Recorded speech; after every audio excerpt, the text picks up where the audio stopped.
সালামু আলাইকুম। আমি নিশ্চিত ২০২৩ সালে এসে হয়তো আপনার একটি ইন্ডিভিজুয়ালি অফলাইন কিংবা অনলাইন বিজনেস রয়েছে এবং আপনার এই অনলাইন কিংবা অফলাইন বিজনেসটি হ্যান্ডেল করার জন্য আপনি অবশ্যই একটি ইমেল আইডি ব্যবহার করেন। যে ইমেল আইডির সাহায্যে আপনার ক্লায়েন্টরা আপনার সাথে যোগাযোগ করে থাকে। আচ্ছা ধরুন এমন কি হলে যে আপনার একটি ক্লায়েন্ট আপনাকে একটি ইমেল সেন্ড করিও আপনার সেই ইমেলটি স্বয়ংক্রিয়ভাবে আপনার সকল কর্মকর্তা কিংবা কর্মচারীদের কাছে ফরওয়ার্ড হয়ে গেল। তাহলে বিষয়টি কেমন হবে? অবশ্যই জোস। এ নিয়ে থাকছে আজকে আমাদের ভিডিও। আমি আর কে আছি আপনাদের সাথে, আর আপনারা দেখছেন আর কে ফরম্যাক্স।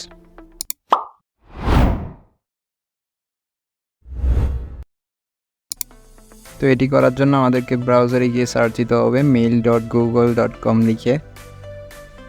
তো এটি লিখে সার্চ দেওয়ার পর আমাদের সামনে একটি ইন্টারফেস খুলে যাবে। এই ইন্টারফেসে এসে আমরা আমাদের জিমেল অ্যাকাউন্টটি লগ ইন না থাকলে লগ ইন করে নেব। তারপর আমরা এখানে উপরে সেটিংস বাটনে ক্লিক করব। সেটিংস বাটনে ক্লিক করার পর সি অল সেটিংয়ে ক্লিক করব। এখানে ক্লিক করার পর আমাদের সামনে এরকম একটি মেনু খুলে আসবে সম্পূর্ণ সেটিংসের। আমরা এখানে ফরওয়ার্ডিং অ্যান্ড POP/IMAP নামে একটা অপশন দেখতে পাবো, ওখানে ক্লিক করব। ক্লিক করার পর আমরা এখানে ফরওয়ার্ডিং নামে একটা অপশন দেখতে পাবো, এখানে অ্যাড এ ফরওয়ার্ডিং অ্যাড্রেসে আমরা ক্লিক করব। তারপর আমরা যে ইমেল অ্যাড্রেসটিতে ইমেল ফরওয়ার্ড করতে চাই এটা আমরা অ্যাড করে দিব। অ্যাড করার পর আমাদের সামনে এরকম একটি কনফার্মেশন স্লাইড আসবে, এখানে আমরা প্রসিডে ক্লিক করব। তারপর এখানে অ্যাড ফরওয়ার্ডিং অ্যাড্রেসে এখানে ওকেতে ক্লিক করব।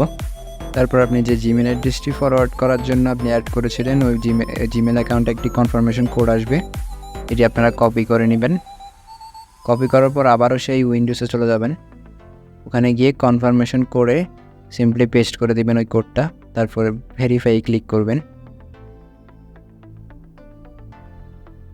এখানে ভেরিফাই ক্লিক করে দেওয়ার পর আপনার এটা অ্যাড হয়ে যাবে।